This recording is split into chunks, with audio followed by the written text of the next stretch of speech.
Écoutez, merci à tous d'être présents ce soir pour cette conférence. Donc, je souhaite la bienvenue à celles et ceux qui ne connaissent pas l'IAE Paris-Sorbonne et pour qui cette conférence est l'occasion de venir nous rencontrer. Et puis, bien sûr, la bienvenue à nos anciens diplômés, enfin nos diplômés, nos anciens étudiants, qui viennent à l'occasion de ces clubs finance, contrôle et risques suivre les conférences qui sont régulièrement organisées au sein de l'IAE. Alors, j'oublie pas les étudiants encore en cours, j'en vois certains. Donc, sachez que ce club finance, contrôle et risques de l'IAE de Paris organise plusieurs manifestations dans l'année. Environ 5 sur l'année. En général, ces conférences sont organisées le premier mardi du mois. On a un peu dérogé à cette règle parce qu'on a un invité spécial ce soir pour cette conférence. Mais vous y êtes tous les bienvenus pour les événements qui suivront. Donc ce soir, eh bien, vous êtes venus assister à une conférence sur les compétences. C'est un plaisir pour moi d'animer cette conférence en tant que responsable du Master Contrôle de gestion et audit au sein de l'IAE Paris-Sorbonne. Je contribue à former des professionnels et des futurs professionnels dans le domaine. Et donc, c'est un grand plaisir de pouvoir échanger avec les différents intervenants ce soir sur les compétences qui font la différence dans les directions financières et dans les métiers des directions financières. Donc nous avons avec nous présentement et à distance 5 intervenants. Donc Edwige Zandecki, présidente de la région Paris-Île-de-France de l'Institut des diplômés d'expertise comptable en entreprise. Ludovic Bessières, directeur France et Benelux chez ACE France et Comptabilité. Bonsoir. Sébastien Privel, directeur des services financiers au sein de Coca-Cola. À distance, H. Noah, vice-président de l'ICPA et du CIMA. Hi, Ash. I'm pleased to welcome everybody this evening, and in particular, it's with great pleasure that we welcome Paul Ash, who's not just president for CIMA in France, but CIMA on a global basis. So you can imagine that one of his duties, in inverted commas, as president, is to visit all regions around the world to meet the maximum of our members and students possible. And we have the pleasure of welcoming him to Europe, and in particular this evening obviously to France, to pass this evening with us. And he'll then go on to Poland for events with Jakub and his team. Jakub is our regional director, Europe, just behind Paul here. So, without further ado, I invite Mr. President, you to address us this evening. Well, great to see you all again. I think it's 2 years since I've been here in France with you. Then I was only a lonely vice president, of course. But now, thanks to your votes, if you're a member of CIMA, I'm now the president of our esteemed institute and also chair of our association in America of the CPA. So I'm very proud to lead both of those organizations this year. What I want to do, the title, the theme of my presidency this year is to dare together, and I will be referring to that as I go through this short presentation. Oh, by the way, how long have I got? 10 minutes. 10 minutes. For those of you who know me well, that is quite a challenge. Okay, well, I will whisk through some of the material because there's some things I just have to tell you about.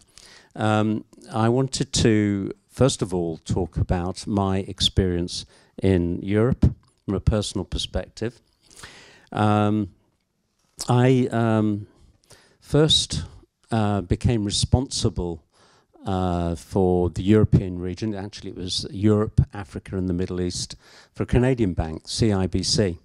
And prior to that, and this was when I was about 33, I think, so given that I'm getting on for about twice that age now, this was about half a lifetime ago for me. And it's been really instructive 33 years since I've been involved in Europe for one reason or another. In terms of my first experiences, I remember going to Germany to start with, and the country manager there picked me up from the airport and decided to drive at about 150 miles an hour all the way to the office, zigzagging between the lanes. And by the time we got to the office, and he sat down behind his desk and said, "Okay, Mr. CFO, what have you come to tell you? Shall I tell you the way we do things in Germany?" I said, "I think I already know." Who was I to argue as a very efficient running machine in Germany? And that was my first experience in Germany. Not a great experience at lunch, I have to say. I'm not a big fan of German food, but the cakes in the afternoon are extremely nice, I have to tell you. I then went to Italy, and in Italy, I remember meeting a very, very, very different sort of character, very nervous country manager, who said to me, "Well, what books would you like to see first?" And for those of you who don't know, they actually have 3 official sets of books, completely different, with completely different figures. And one, of course, is the management accounts, which tell the business how it's really run, and that's what we do as management accountants. The other was what they call the fiscal accounts, and what you're familiar here in terms of what you report in terms of your accounts and your shareholders, to your investors, all those sorts of things. And the other is what you report to the taxman. And they were all official numbers. So I thought there was a bit of a joke, but I soon got to find out that it wasn't. But I really enjoyed my time more than anything going to Italy, I have to say, except for when I came to France, and my experience of the cuisine in France was beat everything else, and also the friendship and the relationships that I developed in France. And later on, I went to live in Amsterdam because I became the CFO of a very large group called the IIR Group. I'm sure many of you have been to IR events. It's now owned by Informa. I helped to sell the company to Informa, and we use Connect actually in the USA as well, which is a legacy of what I used to do. But living and working in Europe for a British person is a very, very interesting concept, and bringing and educating your kids up in Europe as well. And you're never let to feel that you're actually one of them. You're always going to be a foreigner. You're always going to be doing something different. But what I learned was those differences is what makes it work between us. And I think that we have differences, as you know, from country to country in terms of what we do, what we call things. Our languages are obviously different. They separate us, but also the language of accounting and business separates us. And this is something that I've learnt to find, a way through over the years in terms of how we communicate, in terms of themes. And I think that we at CIMA are working now on those global themes that are easily understood, easily translated into a common language of finance. I even finally went on to found, I love France so much, I went to found my own business there after leaving the IR Group, which was a conference business, which unfortunately didn't do too well in around about 2009, 2010, when people just stopped going to conferences, and at the time of the financial crash. But I got out of that and got into energy. And now I'm battling with Europeans for another reasons, and that's sort of battling in terms of the price they charge me for gas, which, as you may well know, is a particular problem in the UK at the moment. So there are easy things that we can do together. There are certainly challenges, but there's also things that we need to compromise on, I say. What's easy? Well, it's familiar and safe. We've got common cultures, we've got shared histories, and we've got long trading histories that make it easy to do business. And when you think how unsafe parts of the world are today, and in fact a lot more unsafe than they have been in my whole lifetime. I grew up after the sort of the Second World War period, but now today I think that the world is a much more worrying place.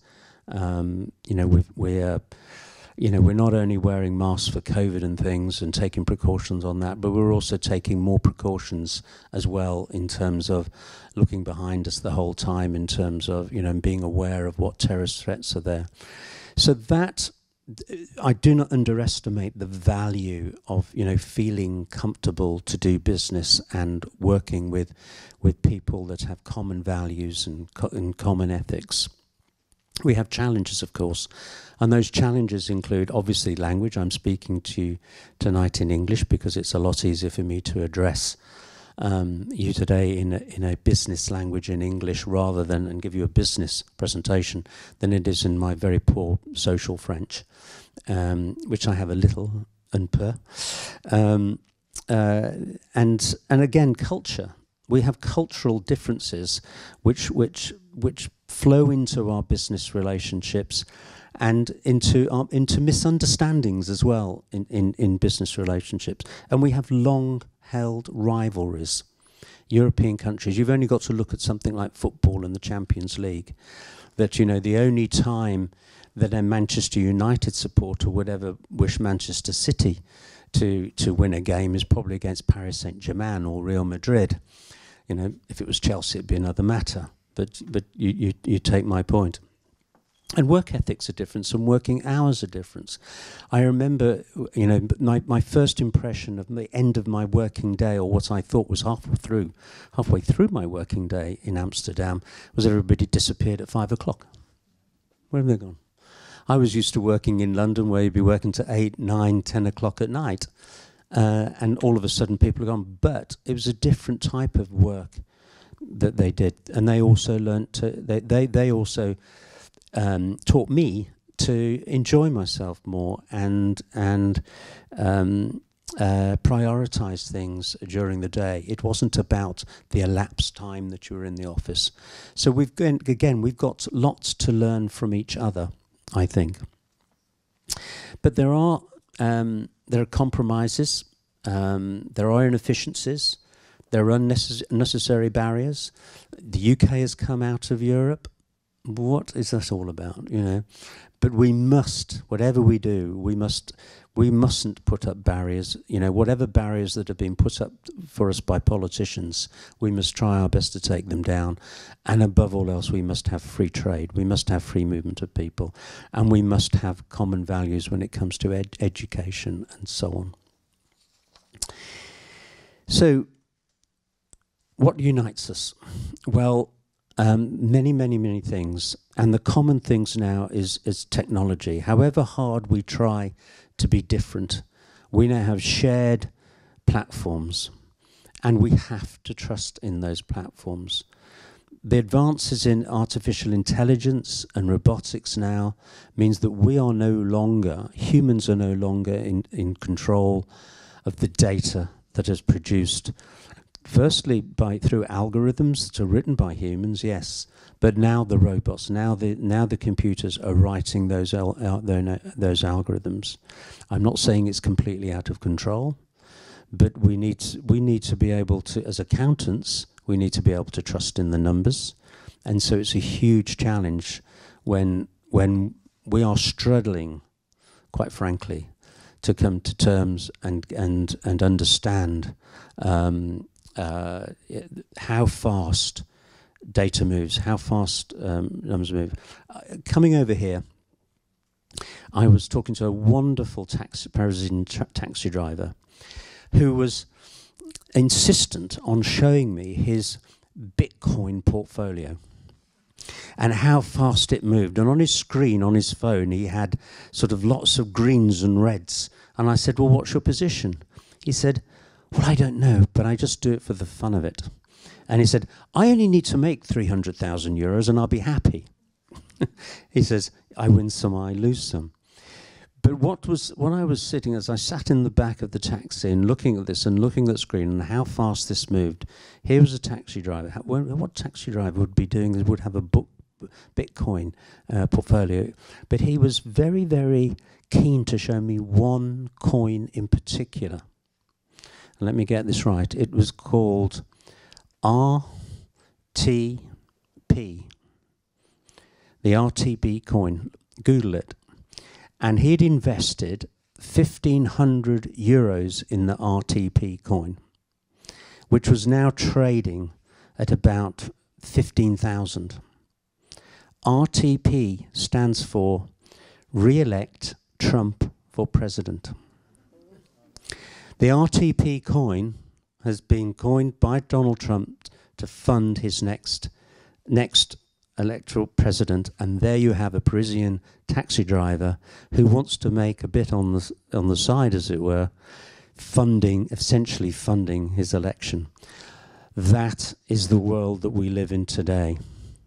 That you need to know what is behind the acronym, what's behind the numbers, and so on. And I thought there it was, just before me, as I was thinking about what am I going to say tonight, and there was this guy give me a very good demonstration of how we need to trust in the numbers and trust what we're. Yes, you can go on and speed me up. So let me get on to us together as IAC, PA and CIMA. We've been getting together now for 5 years, and we've learnt to live together. And recently at CIMA Council, we decided on to tweak our governance structure a little and improve that and set out a new vision for the next 5 years. We voted it through at CIMA Council last week. The AICPA Fall Council will be voting on that at next week, 2 weeks' time in their October conference. And so there's no looking back on this. We're together. We are the largest association of accountants. We're the largest professional body in the world, let alone being in the finance profession. So I will speed up. The pandemic has given us quite a few problems, but we've responded to those extremely well. Prior to the pandemic, we, indeed nobody else, was able to actually teach exclusively online. And more importantly, nobody else in the world was able to test exclusively online in a robust way, as robust, probably even more robust than in a physical test centre. We've done that. We've invested in that. Others are learning from that. It'll flow down into universities. It will flow down into schools, and the technology. And we're improving on that technology all of the time. So we have worked quickly to respond to the pandemic, to ensure that our members are safe, that they work in safe environments, but also that they have the tools actually to help their businesses survive and strive actually throughout this pandemic. And as a lot of us are pulling out of that pandemic now, many businesses face huge choices of whether they change their business models or whether they build on what they were doing before, or do something completely different. And the management accountants, we management accountants, are at the centre of that process. And we've always been at the centre of that process. So we've made sure that our students are equipped with the both the knowledge, but also in terms of the DNA, as I call it, in terms of our ethics, and the trust. Going back to trust again, being able to trust in the numbers, and when our members receive their designation, one of the things that our designation says to people is that you can trust in the numbers. And of course we hold that very dearly. So and we regulate that as well. You know, we have a professional standards process, and we have a disciplinary process behind that if people step out of line, and we have to do that to maintain integrity and trust. How am I doing for time? Okay, come see, come out. Okay. Let me tell you a little bit about the association Global Career Hub. As the slide said, in 2020 we posted over 1 million roles, and of course that started very much in the US, and through the UK, but now we're rolling that out to Europe and Asia as well. Quite frankly, it hasn't been a rip-roaring success yet in France. We've a lot of work to do. We need to engage with employers to see the benefits of this, and you know, who run their own job boards very often, and so on. But where's my friend from Hayes? There he is. We were chatting earlier on about the number of jobs that are available for our members today, and the market is extremely buoyant, and our qualification is really sought after. As you can see, you know, the jobs are up there, and we will continue to develop this and look at ways of rolling out. You remember I talked about communication and misinterpretation earlier on. Well, we need to do a better job of that in terms of employers and candidates understanding what the job board can do for you. Next slide, please. I spoke a little bit about, I've spoken a lot about trust tonight, and also the opportunities that we've taken and the prosperities that is coming through the opportunities we've taken. As I said, we're the largest professional of any professional body in the world, with 696,000 members.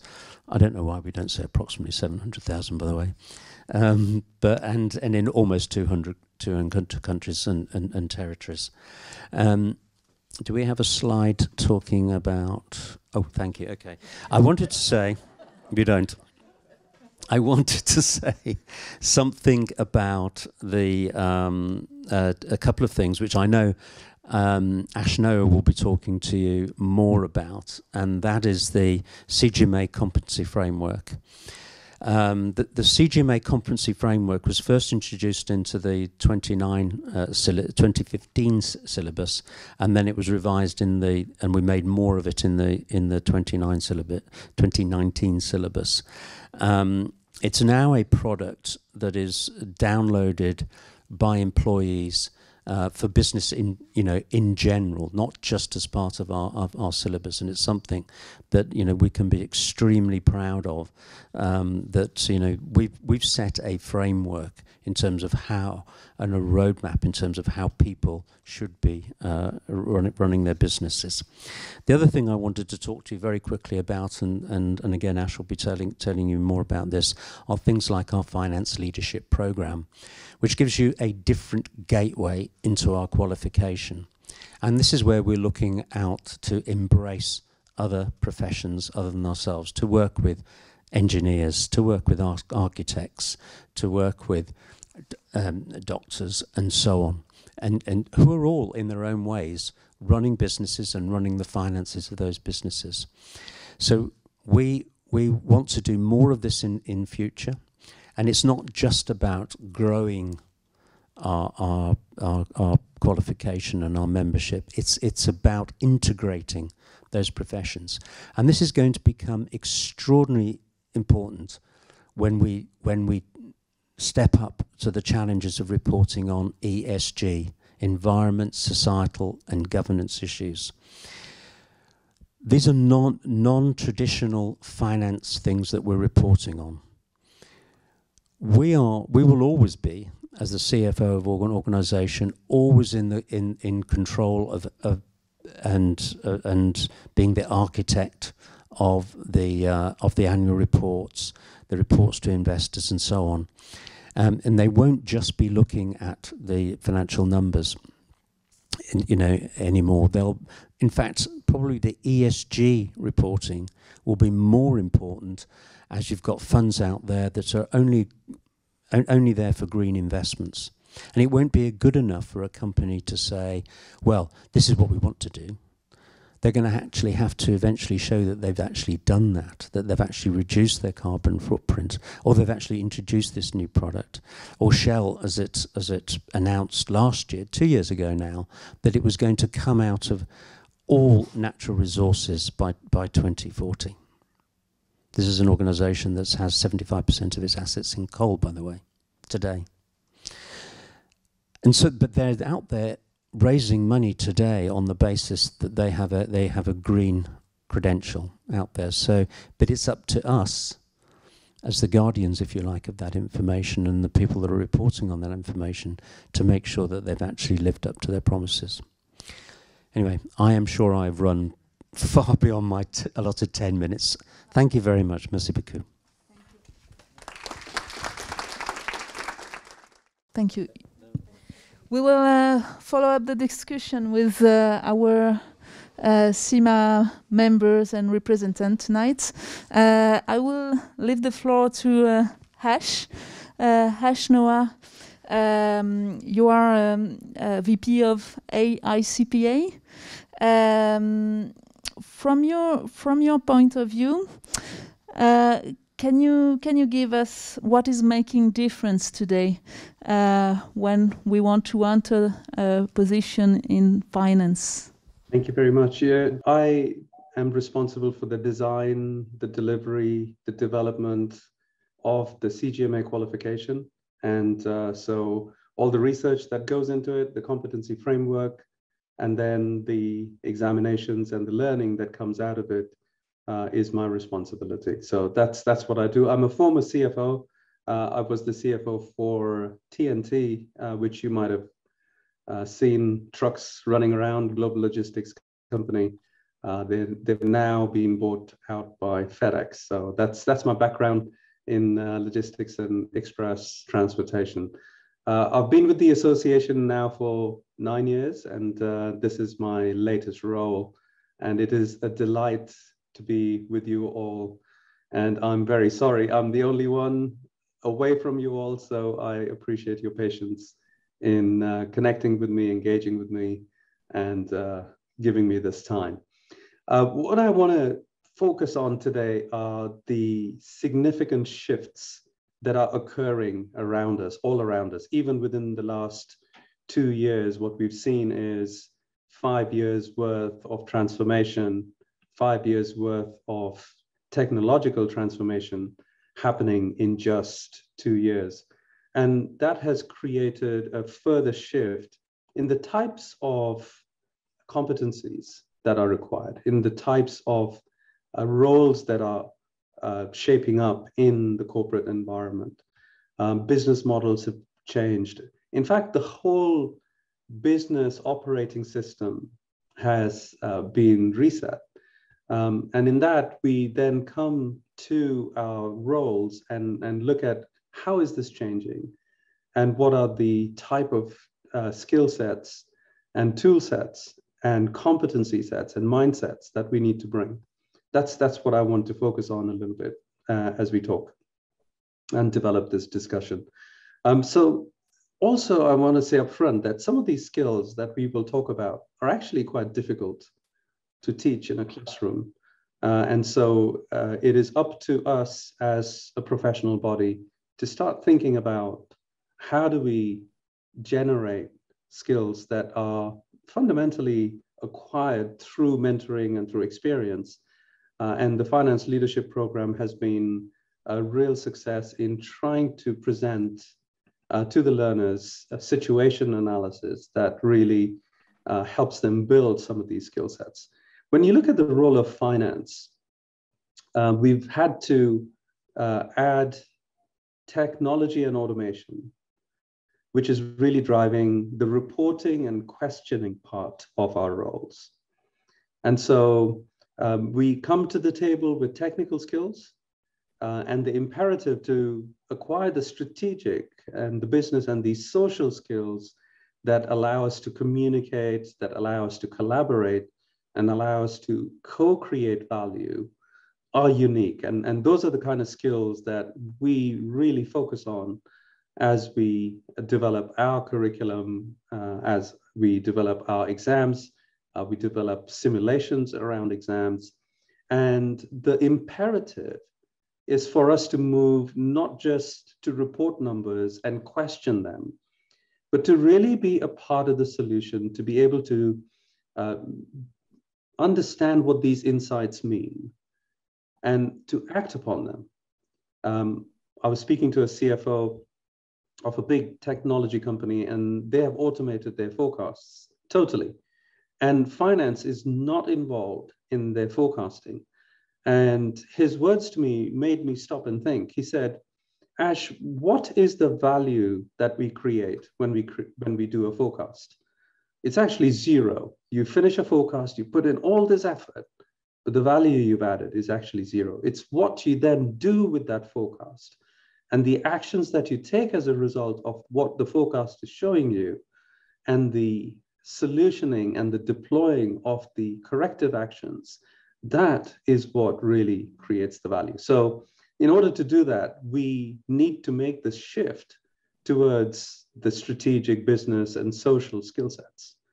And that really is the challenge that we should all be thinking about as we continue on our journey of acquiring finance and accounting skills and go and apply them in business.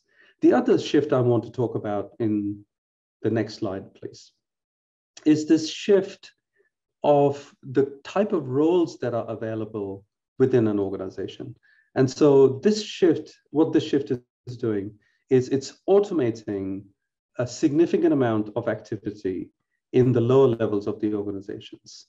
And it is forcing a hierarchical change, and the need for the workforce has shifted further up the chain. New jobs, more jobs are actually available further up. And we call this the big middle, where there's an increasing demand for workforce with the right capabilities. And so to build those multifunctional hybrid skills, to be able to build a higher level of competencies, and then to build some universal business and commercial acumen skills is what is really being demanded by the businesses. When you look at the size of the workforce at the transactional levels today, you only have about 15% of the workforce focused on transactional compliance, transactional reporting, etc. You have another 15% on the top in leadership. So that takes care of the 30% on the transactional and about 30% on, 15% on transactional, 15% on leadership. And that's about a total of 30%. The other 70% of the workforce and the capability is focused on subject matter expertise like tax, treasury, mergers and acquisitions, etc. And then also in business partnering, on decision-making and analytics. That is where the demand is growing the most. And these people are the ones that are able to, what Paul Ash mentioned before, able to take the data, able to provide those insights and help make and execute decisions. The final challenge we have that we need to keep in mind as finance professionals, and on the next slide, is that the value in a organization today is primarily, 90% of it is not in your balance sheet.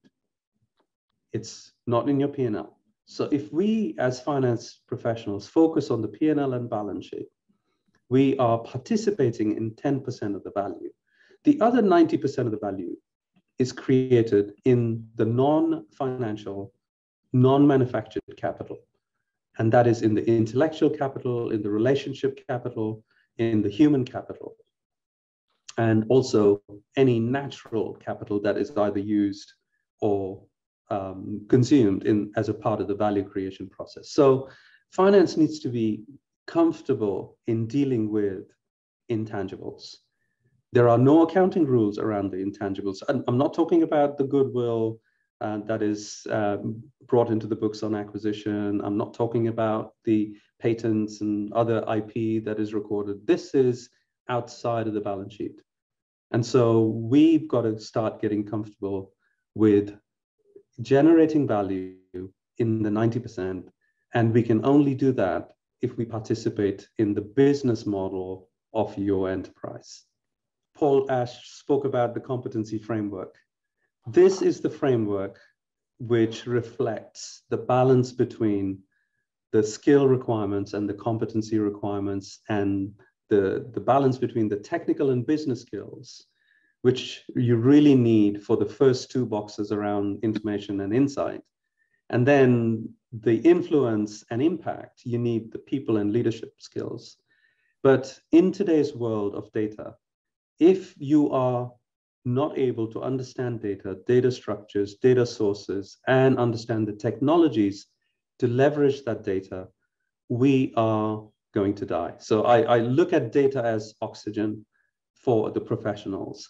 If we are not able to breathe this new air, we will cease to be relevant. So this is the latest skill we have added to the competency framework, and we will continue to build on those digital skills, digital literacy, and the ability to drive data to decision is critical in our future construct of these competencies. Thank you. I'll hand you over to the next speaker now. Thank you. C'est le moment où on va rebasculer en français. Donc, on va poursuivre la discussion avec vous, Monsieur Privel. Vous êtes donc directeur financier au sein du groupe Coca-Cola. Comment est-ce que ce qui a déjà été dit en termes de compétences résonne aujourd'hui dans les pratiques professionnelles, et en particulier, ça fait quelques années qu'on entend parler de plus en plus du rôle de conseiller. Comment est-ce que les choses ont évolué ces dernières années, du rôle de conseil, des soft skills, et on a entendu aussi beaucoup parler de nouvelles technologies. Est-ce que vous pourriez nous dire un petit peu votre point de vue sur ces sujets, s'il vous plaît? En fait, vous allez croire qu'il y a pas mal de slides que j'ai piqués de H, mais en fait, c'est des slides qui viennent de chez nous. Donc, comme quoi, finalement, tout est un petit peu lié. Juste rapidement, pour mon parcours, moi, ça fait 20 ans que je suis chez Coca-Cola, où j'ai eu différents rôles au niveau de la France et de l'international. Donc, mon poste le plus récent, en fait, j'étais directeur financier pour les opérations France. Et depuis le début de cette année, en fait, je suis responsable de notre centre d'excellence FP&A. Et donc, du coup, je suis un petit peu au cœur, justement, sur toutes les réflexions sur standardisation et automatisation de tout ce qui est reporting et forecasting au niveau global. Donc, pour commencer, en fait, ma présentation, je vais commencer par vous présenter un organigramme de la finance chez Coca-Cola. Donc pour vous montrer un petit peu simplement comment ça se passe. Donc c'est un organigramme peut-être un petit peu différent de ce que vous avez l'habitude de voir. Parce qu'en fait, si on regarde la finance chez Coca-Cola, elle évolue dans un environnement avec alors ce qu'on appelle catégorie, donc marketing, etc. Donc tout le développement des marques que l'on peut faire, de l'ensemble de nos clients et embouteilleurs avec qui l'on travaille. Et en fait, tout ce qui relie les différents métiers de la finance à tous nos différents partenaires, c'est vraiment la data. Et la data, c'est vraiment le mot qui revient le plus souvent au sein de la finance. C'est comment on arrive en fait à extraire des données qui fassent du sens pour nos opérationnels et qui puissent accompagner la stratégie de la société. Et quand on regarde au niveau de l'organisation finance, ici, vous voyez trois pôles. On a un centre finance, donc ce qu'on pourrait appeler un petit peu la finance corporate, qui va donner un petit peu le là et qui va s'occuper de la consolidation. On a des relais locaux, donc ce qu'on appelle des operating units. Donc en fait, c'est des organisations qui sont sur chaque pays, qu'on va avoir une direction financière, France, Chine, etc. Et une organisation, alors qui n'est pas nouvelle, mais qui a énormément grossi sur les 20 dernières années. Parce qu'en fait, moi, quand je suis arrivé chez Coca-Cola il y a 20 ans, c'est quand on a commencé à développer un centre de services partagés comptables par région et qui a grossi et maintenant qu'on appelle plateforme service. Et en fait, plateforme service va reprendre toutes nos activités comptables, taxes, trésorerie, account payable, receivables, et maintenant on va inclure aussi certains aspects de contrôle de gestion. Donc tout ce qui est FP&A, reporting, forecasting va être inclus là-dedans, et aussi même des supports pour certaines opérations de commercial finance. En fait, tout ce qui est transactionnel, en fait, est enlevé quelque part du terrain, mis dans des plateformes de services qui nous permettent de standardiser les pratiques, d'automatiser et donc du coup d'avoir ce qu'on appelle des data lakes qui soient disponibles en temps réel avec des données globales où on puisse extraire de l'information rapidement et où l'on puisse aussi croiser les différentes informations. Parce que ces plateformes de services, on en a une en finance, mais on en a aussi en marketing, on en a aussi en communication, etc. Et notre objectif, alors on n'y arrive pas encore, mais c'est d'arriver de croiser en fait toutes ces opérations pour pouvoir faire du reporting et des analyses qui permettent d'apporter de la valeur et surtout aussi d'un point de vue, nous en tant que partenaires financiers, aussi d'apporter un point de vue auprès de nos opérationnels.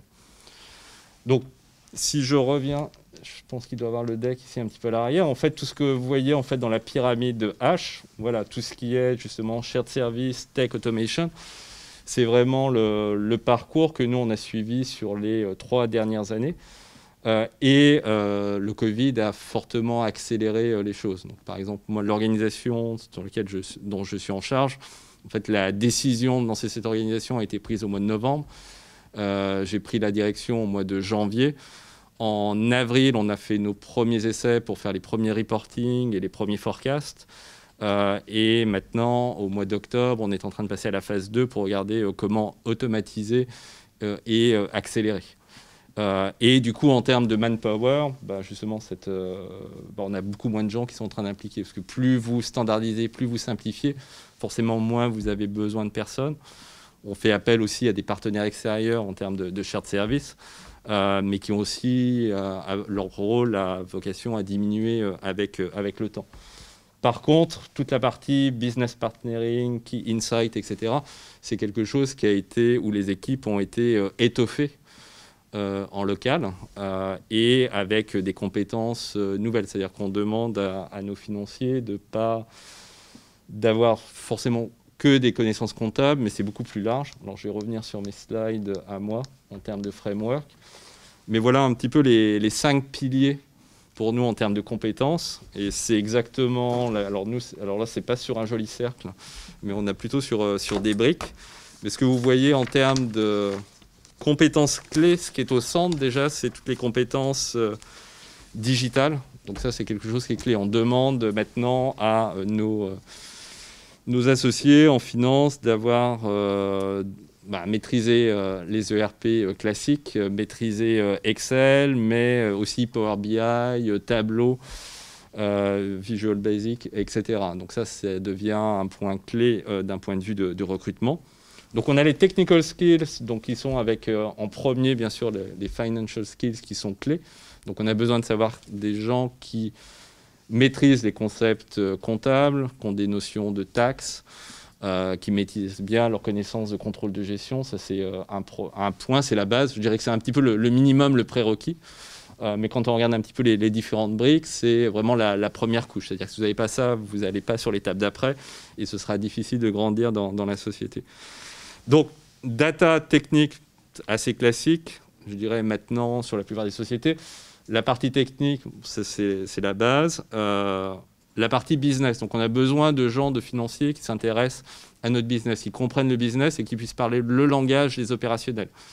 comment on va traduire cette information auprès de nos partenaires afin de prendre les bonnes décisions sur le marché et de prendre des décisions rapidement. Donc vraiment les parties expertise, cross-fonctionnelle, etc. Aussi dans les équipes finances opérationnelles, dans les gens qui ont été recrutés récemment, on a des gens qui n'ont pas forcément un background finance aussi, parce qu'on essaye d'étoffer les équipes avec des gens qui peuvent des fois avoir des expériences en histoire de l'art, des expériences en business system. On a bien sûr aussi des data scientists, mais ça c'est plus sur la partie data, etc., pour aussi enrichir nos réflexions.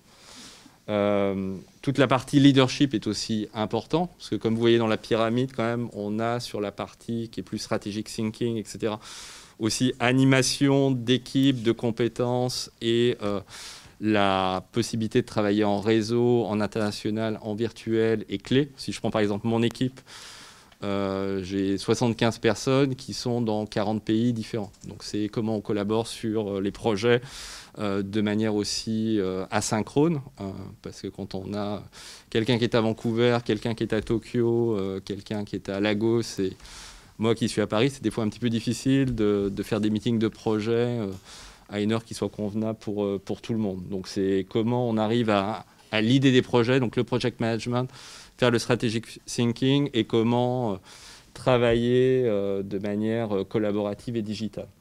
Et sur ce point-là, ce qui est très important aussi, c'est la partie donc people, donc toute la partie social intelligence, donc collaboration, partenariat. Et ce qu'on voit, c'est aussi quelque part, après, je travaille dans une grande société multinationale, mais quelque part, il y a toujours des différences culturelles. Mais au final, ce qui compte, c'est quand même la culture d'entreprise et que tout le monde avance dans la même direction. Et donc ça, c'est notre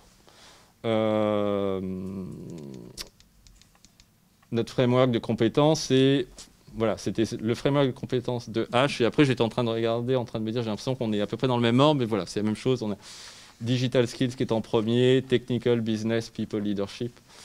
On n'a pas rajouté intégrité et éthique, mais en fait, c'est dans nos valeurs de management qui ne sont pas spécifiques à la finance, mais je ne rentrerai pas dans le détail ici. Donc ça, c'est... En fait, aujourd'hui, quand on va recruter des gens chez nous en finance, donc on a travaillé en fait sur quelles sont les compétences clés dont on a besoin pour les différents métiers, et c'est un petit peu les compétences qu'on va tester, et voilà. C'est un petit peu dans cet ordre-là. Et en fait, ce qu'on a créé en interne, c'est un peu une grille sur les différents types de métiers. Forcément, il y a des métiers sur lesquels la partie data va être plus importante que d'autres. Quand on est sur la comptabilité pure, les aspects finance pure vont être plus importants que si vous travaillez sur une partie de... En fait, la partie comptabilité pure, elle est importante partout. Mais ce n'est pas forcément le bon exemple. Mais voilà. Suivant les métiers, voilà, il y a certains points qui sont plus importants que d'autres. Et en fait, on va créer un peu sur chaque métier, voilà, quelles sont les compétences clés qu'on a besoin et quel est le niveau qu'on a besoin sur chacun de ces compétences. Ça sert pour notre grille d'entrée, pour les personnes qu'on va recruter. Mais ça sert aussi pour tout ce qui est développement de nos associés en finance, en sachant que le métier change énormément, notre organisation a changé, l'environnement change, les métiers changent, et il faut pouvoir accompagner nos collaborateurs à travers le temps. Qu'est-ce qu'un leader de la finance ? Il doit avoir bonne capacité en termes de finance pure, mais aussi il doit avoir des bonnes capacités d'un point de vue business. S'ils veulent avancer en finance, il faut aller un petit peu plus loin, être un petit peu pointu, et c'est d'avoir vraiment cette vision d'être un financier, alors après je ne sais plus comment on dit en français, mais enfin voilà, qui soit bien rond, bien formé et bien poli sous tous les angles. On aura à l'issue des échanges et des présentations un temps d'échange aussi avec la salle, donc vous aurez l'opportunité de poser des questions aux différents intervenants.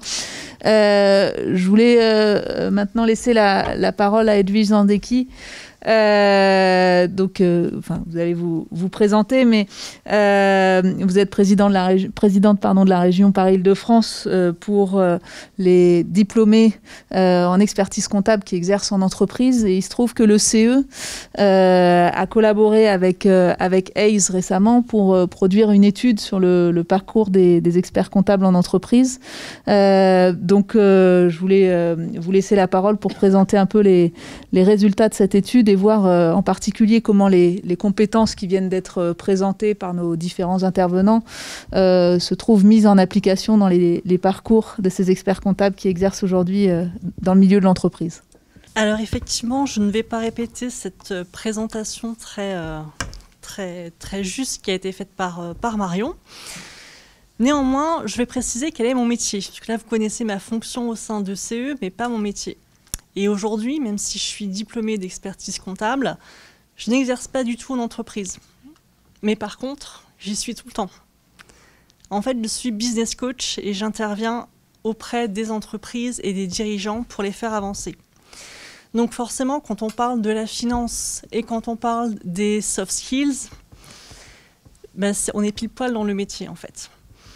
Et du coup, si on fait un petit comparatif sur un petit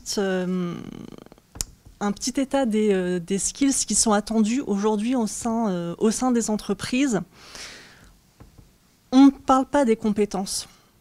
Les compétences, quand on a le diplôme, quel que soit le diplôme, d'autant plus quand c'est celui de l'expertise comptable, où on a un niveau qui est Bac+8, la compétence, c'est un prérequis. On sait que l'on maîtrise ce que l'on a à faire. Par contre, ce qui va faire la différence, ce qui va impacter les gens, c'est la façon dont on va utiliser ces compétences au sein de l'entreprise. Et on voit qu'entre 2015 et 2020, les compétences, les skills, les soft skills qui sont attendus sont quasiment les mêmes. La résolution de problèmes critiques, de problèmes complexes, l'esprit critique, la créativité, le management, la coordination avec les autres. On a de la chance, on a l'apparition en place 6 de l'intelligence émotionnelle, le jugement et la prise de décision, l'orientation, la négociation et les capacités cognitives. En 2015, on était quasiment à la même chose, sauf que l'intelligence émotionnelle n'était pas là, mais on parlait plus... l'ordre était un peu différent. Ce qui est intéressant sur le slide suivant, c'est quand on regarde les compétences, les skills qui sont reconnues aux diplômés d'expertise comptable. On voit qu'en fait, elles sont quasiment toutes là. La résolution des problèmes complexes, la prise de décision, la coordination, l'esprit critique, même l'intelligence émotionnelle. Pourtant, on pense que chez les experts comptables, où on a un esprit qui est très analytique, où c'est vraiment ce qui est le plus développé, mais on voit que finalement, dans les postes de décision, c'est ça qui va faire la différence. Aujourd'hui, en fait, sur les diplômés d'expertise comptable, 58% des personnes qui sont diplômées d'expertise comptable, qui sont en entreprise, exercent des fonctions de direction. La plupart, environ les 3/4 des personnes qui exercent, qui ont le DEC et qui exercent en entreprise, sont rattachées non pas à la direction comptable, mais à la direction générale ou à la direction des finances. Donc sur quelque chose qui est beaucoup plus global en fait. Et on a environ 90% des personnes qui ont le DEC en entreprise qui font du management, qui ont à encadrer des gens. En général, sur une équipe de plus de 20 personnes. Donc, ce n'est pas juste un aide comptable qui est là pour passer des écritures. On n'est plus du tout dans ce niveau-là, en fait. Donc, on a de la chance avec le diplôme d'expertise comptable, c'est que l'intelligence analytique, elle est hyper développée. C'est le prérequis, c'est ce que vous validez avec votre diplôme. Par contre, l'intelligence émotionnelle et l'intelligence sociale, c'est ce qui va être attendu. Et c'est ce dont vous aurez besoin, en fait. Parce que mettre des chiffres dans des cases, c'était bon il y a peut-être 20 ans, et encore. Ça l'est plus aujourd'hui. Comme le rappelait Sébastien, on est beaucoup sur de l'automatisation. Donc en fait, le métier, il va changer. Mettre des chiffres dans des cases, c'est pas ce qu'on attend de quelqu'un en fait. Mais par contre, on attend qu'ils comprennent le business, qu'ils comprennent le besoin du client, qu'ils comprennent le besoin de CN+1. Il est en relation avec les gens au sein de l'entreprise, donc qu'ils comprennent les besoins aussi des autres services. La fonction finance, elle est au cœur, je ne dis pas qu'elle est au cœur de l'entreprise, mais par contre, elle est en lien avec tout ce qui se passe dans tous les secteurs de l'entreprise. Donc, il faut être capable de parler à des non-financiers, de comprendre leurs besoins, de comprendre ce qu'on peut leur apporter, et aussi de se mettre à leur niveau et de leur délivrer le bon message et la bonne donnée. Comme on l'a dit, comme Paul H. l'a parlé tout à l'heure, ce qui est important aujourd'hui, c'est la data. Mais la data, on en a partout, tout le temps. Donc, qu'est-ce qui fait la différence? Comment on utilise la data? C'est la compréhension. Et la compréhension, c'est effectivement avoir la capacité d'écouter l'autre, de récupérer les informations, de correctement les utiliser, de mener des projets en groupe pour justement exploiter des données qui ne sont pas forcément les nôtres. Donc tout ça, en fait, c'est de l'intelligence qui n'est pas pratique, mais qui fait appel à autre chose. L'esprit critique, évidemment. La coordination avec les autres, on a vu, c'est être chef de projet, c'est faire du management. L'intelligence émotionnelle, on est content quand même, elle apparaît. D'autant plus aujourd'hui, après les 2 années un peu critiques que l'on a connues, en fait, où on s'aperçoit que certes, on a les outils. Je crois que c'est Paul H. qui disait tout à l'heure, on a les tools. Effectivement, on a les outils pour travailler à distance. On peut le faire, et on va le faire de plus en plus. Mais le 100% distanciel, est-ce qu'aujourd'hui, franchement, est-ce qu'on y croit? Est-ce qu'on en a envie? On sait que la communication aujourd'hui passe par les mots. Et aussi par les mots que l'on prononce. Mais en fait, les mots prononcés ne représentent que 10% de ce qui est communiqué aux autres. Les 90% restants, c'est l'intonation de la voix. C'est la manière de parler, de regarder, de se comporter. Donc on est vraiment sur des choses qui sont au-delà du chiffre, en fait, au-delà de la pure data. C'est comment on l'exploite. Voilà. Je pense qu'on laissera plus bonne transition pour Ludovic qui va nous expliquer peut-être ce que les gens attendent effectivement quand ils recrutent. Je vais enlever aussi un peu mon masque, je suis désolé, mais je n'arrive plus à respirer non plus. Merci d'abord Anne de créer ce moment d'échange et de se retrouver parce que ça fait vraiment du bien, honnêtement, de vous voir et puis de discuter en vrai et d'avoir des réactions et ainsi de suite. Donc, merci beaucoup. Je vous ai écouté et je passe un peu à la fin des interventions et j'ai un peu peur de faire des redites, en fait, parce que tout ce que j'ai entendu jusqu'à présent, effectivement, on le revoit, nous, recruteurs. Pour ceux qui me connaissent pas, donc je m'appelle Ludovic Bessière et donc je travaille pour le cabinet de recrutement Hays, qui est un groupe anglo-saxon, forte culture anglaise. On est présent dans une trentaine de pays dans le monde et on recrute dans 25 métiers différents. Et la finance, chez nous, c'est sur 10 000 collaborateurs, ça doit être bien 1000 voire 2000 collaborateurs qui travaillent dans une trentaine de pays. Et c'est un expert comptable écossais qui a créé Hays. Donc pour vous dire que la finance est quand même une des divisions assez fortes. Et moi, personnellement, j'ai créé cette division en 2002. Donc quasi 20 ans. Et à l'époque, on était 16 personnes chez Hays à créer Hays en France. Et aujourd'hui, on est à peu près 800 et sur 20 bureaux. Donc voilà. Il y a 20 ans, quand j'ai commencé sur Paris, on entendait déjà parler de cette notion de business partner. Donc c'est pas nouveau, hein, l'accompagnement de la performance, la recherche d'indicateurs, voilà, c'était des termes qu'on entendait beaucoup. À l'époque, on parlait en termes de diplôme, on parlait de DPECF, de DECF, ainsi de suite. Donc tout ça a aussi bien changé. On parlait un peu moins des écoles de commerce, des masters, mais quand même, c'était des profils qu'on recrutait quand même. Et on avait toujours le Graal du diplôme aussi, qui est toujours présent, en disant est-ce que cette personne a son diplôme comptable ou pas, est-ce qu'il a un bac plus 4, un bac plus 5. Alors moi, venant d'Angleterre, je ne comprenais pas du tout ce qu'on voulait me dire, donc je continuais à envoyer des gens avec qui j'avais passé un bon moment, en disant mais si, il faut absolument que vous le rencontriez parce que j'ai passé une heure fantastique avec cette personne. Et puis forcément, on ne voulait pas le voir parce qu'il n'avait pas le diplôme.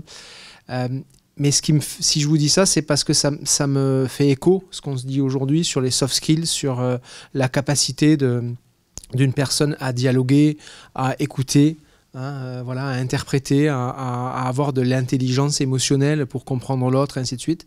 Et oui, ce sont des choses que nous, recruteurs, on perçoit de plus en plus.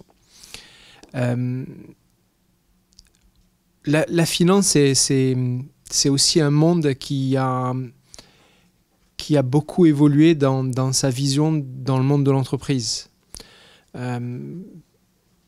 Il y a une quinzaine d'années, une vingtaine d'années, les annonces d'emploi étaient déjà dans les journaux, elles n'étaient pas sur Internet.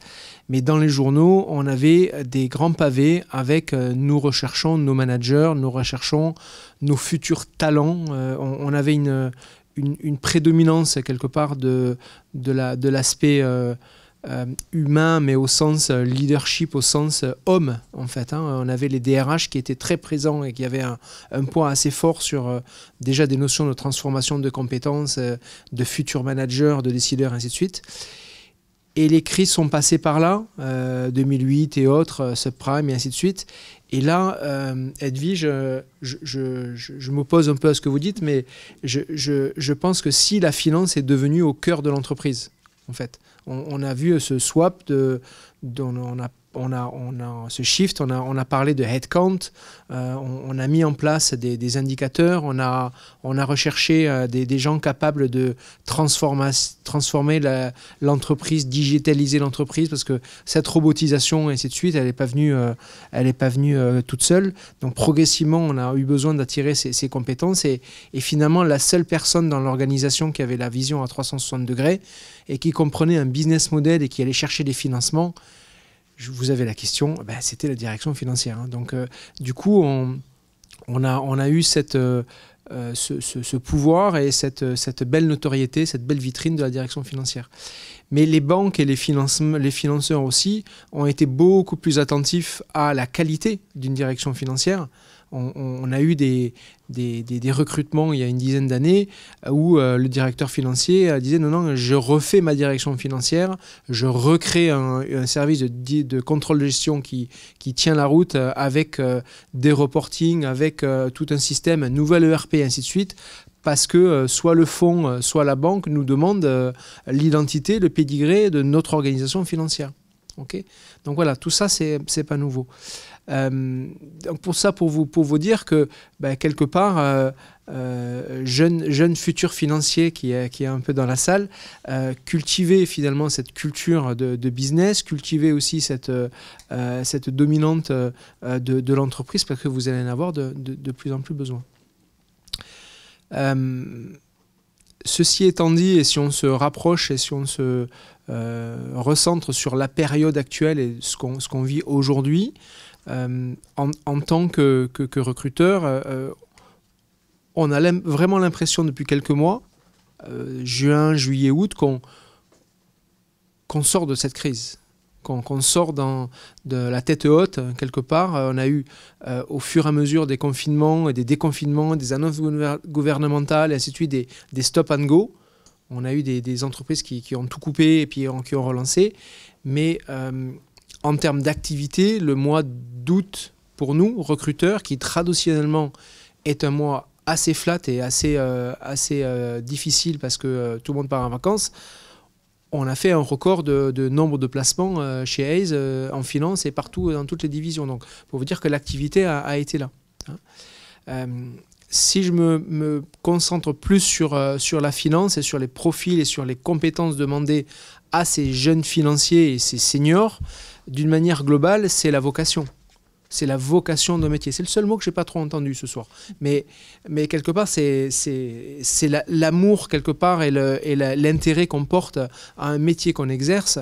Et même en n'ayant aucune expérience, on va attendre de ces jeunes générations qui entrent sur le marché de l'emploi du challenge, de la curiosité, de l'intérêt et des questions. On compare ça, nous recruteurs, à des passions qu'on va avoir dans un milieu privé comme associatif, de l'équitation, du sport et ainsi de suite. C'est vrai qu'on attend de ces étudiants qui rentrent sur le marché de l'emploi la même idée pour qu'il y ait un intérêt porté sur le métier. Mais le métier ne fait pas tout. Et Sébastien, j'aimais bien quand vous présentiez vos grilles de lecture finalement de compétences. Vous entrez travailler dans un secteur. On attend aussi des candidats une affinité, une sensibilité, une compréhension de ce secteur. On n'attend pas ce qu'on vous l'apprenne, mais on attend ce que vous rentriez chez nous, quand je dis nous, une entreprise, et que vous bousculiez un peu les codes, on dit en anglais « think out of the box », pour pouvoir apporter des idées nouvelles. On surfe aussi sur ce côté entrepreneuriat, ce côté start-up, ce côté mentalité où on disrupte quelque part des organisations. Et je pense qu'aujourd'hui, les entreprises sont très attentives à ce mindset qu'il faut apporter pour surmonter toutes ces grandes difficultés et ces capacités au changement. Alors, d'une manière plus terre à terre, quand on regarde les priorités des directions financières, on reste quand même sur des sujets très techniques et je dirais assez fondamentaux pour une direction financière. La gestion du cash, je pense que c'est quelque chose qu'on verra toujours, et notamment dans ces périodes où on a eu des arrêts brutaux. Il faut quand même se rappeler, se remettre en situation de mars, avril, quand on a eu le premier confinement, où on a eu les portes du cash qui se sont fermées à des entreprises, il n'y a plus rien qui rentre. Il y a eu une certaine engouement entre guillemets à retravailler sur des process, à retravailler sur des cycles order to cash dans les entreprises pour être certain de pouvoir payer des loyers, des salariés et ainsi de suite. Donc on est redevenu aussi à cette époque-là sur des back to basis dans les entreprises de petite taille, où il a fallu remettre en place parfois des procédures qui étaient un peu oubliées parfois. Et donc toutes ces réflexions sur les chemins comptables, sur les organisations comptables et les outils et ainsi de suite, c'est vrai que ça a été des choses qui ont été assez demandées. La gestion de la performance, donc quand je dis gestion de la performance, on va travailler sur les forecasts, on va travailler sur la construction budgétaire, on va travailler sur l'aide à la décision qu'un contrôleur va apporter finalement à un décideur. Ça, c'est aussi des sujets qu'on nous demande d'avoir de la part des collaborateurs, et à tout niveau, aussi bien pour un contrôleur de gestion junior qui va intégrer une belle entreprise, ou alors un directeur financier, mais qui va peut-être, comme je marquais sur mon slide, être capable d'accompagner cette entreprise avec des outils et la décision qui peuvent être perçus par tous. Voilà. Alors entre parenthèses, on en parlera tout à l'heure, mais effectivement le Power BI aide pas mal à ça, et c'est des sujets sur lesquels aussi on est très attentif de la part des candidats. La recherche de financement aussi, alors ça pour des profils peut-être un peu plus capés et expérimentés, mais ce sont toujours des sujets pareils, d'une certaine façon. On va rechercher des gens qui vont être capables de réfléchir à d'autres moyens de financer finalement des développements d'entreprise. La digitalisation des outils, l'automatisation, la robotisation, là encore, il faut quand même que vous preniez conscience que, Sébastien, on a votre exemple d'une grosse entreprise, mais le marché français de la finance, il se concentre aussi quand même pas mal sur beaucoup de PME et beaucoup de petites ETI, dans lesquelles on travaille toujours sur Excel et dans lesquelles on a toujours des gros travaux de digitalisation, d'automatisation, et où on a besoin de retravailler sur tout ça, de réfléchir, de mettre en place et d'accompagner le changement. Donc cette fameuse soft skills d'écouter, d'interpréter et finalement d'aller faire comprendre aux opérationnels que c'est bon pour eux, malheureusement c'est vrai, force est de constater que c'est pas donné à tout le monde. Voilà. Sur le prochain slide, voilà, on a un outil chez Hays qu'on utilise beaucoup commercialement parce que ça nous permet de comprendre le marché de l'emploi et comprendre qui diffuse des annonces et comment se situe le marché. Ça s'appelle JobFeed. C'est une sorte de globalisation de toutes les annonces qui paraissent monter. Et on peut voir que on a un marché de l'emploi depuis juillet. Alors, il baisse en volume, mais honnêtement, ça repart fort sur les nombres d'annonces, sur la typologie d'annonces, sur les catégories d'entreprises. Les deux métiers les plus recrutés, et là, vous pourriez me voir tous les ans, je vous redirai la même chose. On parle de contrôle de gestion et on parle de comptabilité à tous les niveaux. Okay. La comptabilité, tout simplement, pourquoi ? Parce qu'on cherche toujours et encore à fiabiliser l'information. Voilà, il y a beaucoup d'entreprises qui ont encore besoin d'appuyer sur un bouton et avoir des résultats justes et à l'heure. Voilà. On a pas forcément... toutes les entreprises n'ont pas un expert comptable et souvent elles quittent l'aide de l'expert comptable, donc ils internalisent leur comptabilité et donc il faut faire les clôtures, il faut que ça soit juste. Et le contrôle de gestion, comme je vous l'ai expliqué, mais on a toujours besoin de pouvoir apporter de l'aide à la décision, faire les analyses, les business plans et ainsi de suite. Et donc c'est ces profils de contrôleurs qu'on va recruter. Paradoxalement, le marché affiché du recrutement est assez faible sur la direction financière parce que d'une part, on ne recrute pas un directeur financier par une annonce. Très peu, vous en verrez quelques-unes, mais c'est beaucoup par le réseau caché et par le réseau tout court, voilà, sur lequel on va recruter des postes de directeur financier. Et vous voyez un gros camembert avec du autre, bien effectivement, on recrute aussi pas mal de fonctions, on va dire, d'experts, on recrute pas mal de credit managers, de trésoriers, de consolideurs, de chefs de projet, ainsi de suite, dans ces directions financières où on va accompagner finalement la transformation et aider les entreprises à grandir. Sur les soft skills, je vous ai fait un résumé quelque part de ce qu'on recherche et ce qu'on attend dans les recrutements qu'on mène dans nos 20 bureaux, pour les directions financières, surtout. Alors je ne parle pas de cabinets d'audit dans lesquels on travaille beaucoup, mais vraiment pour des entreprises, des directions financières. On retrouve ce qu'on s'est dit en fait, ce qu'on a entendu, je vous le confirme, c'est exactement la même chose. J'ai peut-être oublié cette fameuse curiosité. C'est vrai que c'est quelque chose qui ressort beaucoup, de l'intérêt, de la curiosité, des questions, et ainsi de suite. Quand vous menez un entretien de recrutement, oubliez ce fameux mot entretien et concentrez-vous sur ce que vous avez en face de vous. Renseignez-vous avant, posez des questions, faites votre propre interprétation et vos propres convictions par rapport au business model, par rapport à ceux dont ils ont besoin. Posez des questions, intéressez-vous, et c'est ça qu'on va rechercher après par la suite pour aider l'entreprise à bouger, à se transformer. La souplesse, l'adaptabilité, l'agilité, c'est des mots à la mode, mais croyez-moi, c'est des mots qu'on revoit souvent dans nos recrutements et ce qu'on nous demande. Voilà, on ne cherche plus le comptable effectivement qui va rentrer de ses factures et qui va faire un débit-crédit avec un numéro de compte, mais on cherche des personnes qui vont anticiper, qui vont se dire tiens, effectivement c'est pas normal cette facture, il doit y avoir une erreur, vite je vais appeler le chef de production pour savoir si le fournisseur s'est pas planté. Voilà. Alors qu'effectivement il y a 15 ans on dit non, je valide, je mets mon coup de tampon et ça y est quoi. Voilà, la conduite du changement, vous en avez parlé, la fiabilité à tenir ses engagements, là encore la peur des recruteurs d'aujourd'hui, c'est-à-dire le clivage des générations qu'on a aussi entre le décideur et puis ces jeunes générations qui arrivent sur le marché, c'est de se dire on n'a pas les mêmes valeurs au travail, on n'a pas la même communication. Oui, moi de mon temps, je faisais pas d'heures, je travaillais jusqu'à... Puis eux, ils veulent aller faire leur sport. Enfin, bref, on a ces discussions à ne pas en finir. Mais finalement, il faut, en tant que recruter candidat quand on va dans ces organisations. Il faut aussi comprendre ces peurs-là et toujours pas perdre à l'esprit que un reporting dans des groupes comme chez vous, chez Coca, c'est la deadline, elle est sacrée. La date, elle est sacrée au niveau de la zone, au niveau du pays, au niveau global. Et ça devient des choses sur lesquelles un directeur financier veut se reposer.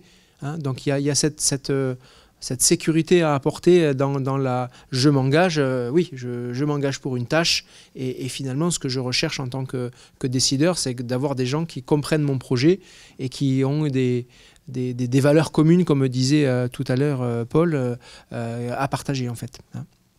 Voilà, cet esprit corporate, business, très terrain opérationnel, là on ressort et on entend beaucoup ce côté business model quelque part. Hein.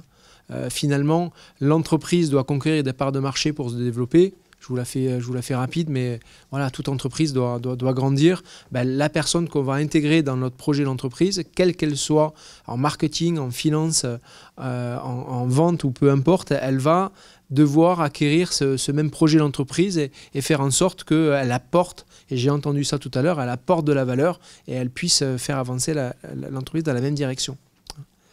Voilà. Sur la partie hard skills, donc là, je vais tout simplement redire ce que j'ai entendu depuis le début, mais vous êtes des financiers, la comptabilité reste quelque chose de très important. Votre compétence comptable, même si vous aspirez à des postes de contrôleur de gestion, ce sont des fondamentaux. Voilà, un bilan, un compte des résultats, il faut savoir le lire, il faut savoir le comprendre, il faut savoir l'expliquer. Passer une écriture, un contenté, voilà, c'est des fondamentaux. On n'en passe peut-être plus, mais la logique doit être acquise. Et Dieu sait si beaucoup de contrôleurs de gestion passent par l'audit, parfois. Alors, c'est des demandes de la part des entreprises, mais en audit, dans les cabinets Big Four, malheureusement, on ne fait plus trop de compta. On ne fait pas de compta, on regarde les comptes, mais le degré de connaissance est parfois assez insuffisant. La maîtrise d'un ERP, je reste assez global, mais là encore, c'est important. Beaucoup de petites entreprises et beaucoup d'éditeurs de logiciels se concentrent sur ces marchés-là, dans ce qui va aussi avoir une forte demande en termes de connaissances sur ces outils à maîtriser. Alors je passe le paramétrage, mais voilà, si dans votre carrière vous goûtez à la mise en place d'un ERP, avec du paramétrage et puis avec une compréhension des enjeux, des interlocuteurs, du mapping, et ainsi de suite, c'est des choses qui sont très appréciées. Les outils de robotisation, de BI, voilà, tous ces projets de transformation digitale, on nous le redemande. Et puis ensuite, sur les métiers, la gestion du cash, de la performance, voilà, je vous en ai parlé, la conso, fiscalité, ça reste des sujets très importants. Les normes, voilà, les normes IFRS aussi, c'est des choses qui reviennent de plus en plus. Si je vous reballais mes 20 ans de carrière, on a eu des modes en fait, on a eu des sujets qui sortent, pas tous les ans, mais voilà, l'IFRS, c'est du moment. Il y a 5-6 ans, je vous aurais parlé de SOX. Voilà, je vous ai dit, waouh, SOX, c'était un grand sujet à la mode. Ça l'est toujours dans certaines organisations, forcément, filiales françaises de groupes américains. Mais voilà, il y a des sujets qui reprennent pour les directeurs financiers. À une époque aussi, on parlait beaucoup de pratique d'un exercice de directeur financier sous LBO. Voilà, là encore, il y a des sujets sur lesquels il faut surfer parfois et pour cultiver finalement son offre de service et son savoir-faire. Et pour finir, là encore, quelque chose que j'ai pas trop entendu, mais c'était sous-entendu quelque part, mais je préfère vous le dire et réinsister là-dessus. Aujourd'hui, quand on a un comptable bilingue anglais, on est sûr que en tant que cabinet de recrutement, on va faire du chiffre d'affaires parce qu'on va le placer. Voilà. Ok. Le message est passé. Les Français, vous ne parlez pas anglais encore. Voilà. donc, malgré ce qu'on peut dire et malgré la dimension qu'on a ce soir avec le CIMA ici avec nous, qui est très international, avec Sébastien qui travaille pour une filiale française d'un groupe américain. Donc, on pourrait effectivement croire que l'anglais est et tout le monde parle anglais, mais non. C'est très compliqué de trouver des financiers qui parlent et qui vivent dans une culture différente. Là j'ai entendu ça ce soir aussi, c'est quelque chose qui m'a interpellé. Parler anglais, c'est pas maîtriser la langue de Shakespeare, hein, c'est pouvoir faire passer un point, c'est pouvoir expliquer, écouter. La même manière dont on vous demanderait de le faire en français, c'est de le faire aussi avec un nom francophone. Moi, ça m'est arrivé pour Sony, par exemple, un siège européen, en anglais, de leur expliquer ce que c'était qu'un RTT, par exemple. Voilà. Mais est-ce qu'on doit payer ça dans le... Oui, il faut. Voilà, donc voilà. Donc voilà, c'est un atout, c'est un avantage concurrentiel, je dirais, que pour un profil qui est... Encore aujourd'hui, à mon avis, ça ne sera peut-être pas...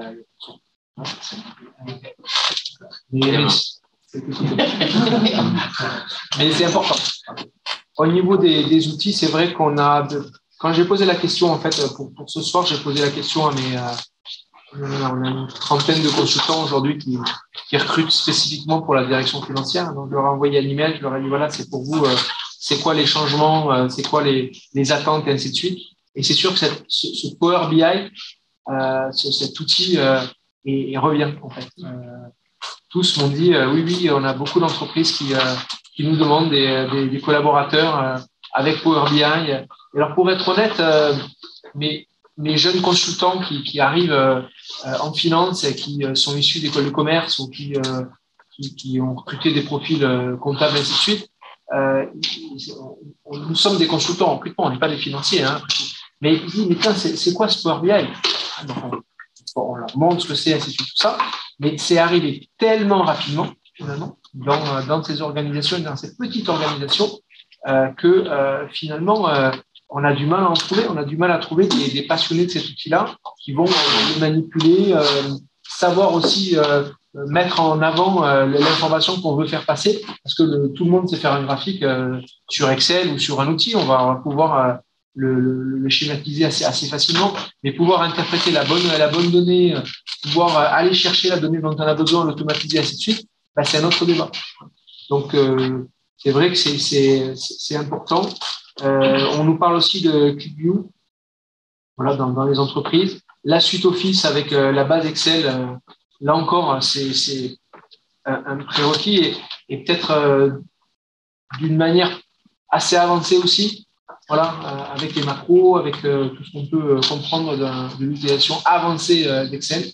Pas comme moi qui m'amuse avec des graphiques et puis qui fait des petits tableaux au croisé dynamique. Mais ça me suffit pour mon métier. Et puis les grands ERP, les grands logiciels comptables, du Navision, du SAP, du Sage qui revient aussi pas mal, voilà, du Oracle, tous ces grands noms, on les voit. Et au-delà de ça, c'est aussi ce que j'ai entendu ce soir, c'était cette sensibilité informatique. Je ne vais pas vous dire d'aller apprendre à faire du code, mais pourquoi pas, en fait. Je pense que comprendre comment ça fonctionne avant tout, pour pouvoir justement dialoguer avec ceux qui construisent ces outils-là, ça c'est une vraie valeur à ajouter et un atout, un avantage concurrentiel pour le carrière. Merci. Je vous en prie. Alors, merci à tous pour vos témoignages. C'est le moment de laisser un peu la parole à la salle. Alors, le micro n'a pas résisté. Il indique l'eau va je voudrais sincèrement remercier l'ensemble des intervenants pour à la fois la richesse de vos interventions et puis des échanges avec la salle. Merci beaucoup. Thank you, Ash, for being with us virtually. But thank you so much. Thank you, President. We will follow in the next classroom where the cocktail is still waiting for us. Merci beaucoup.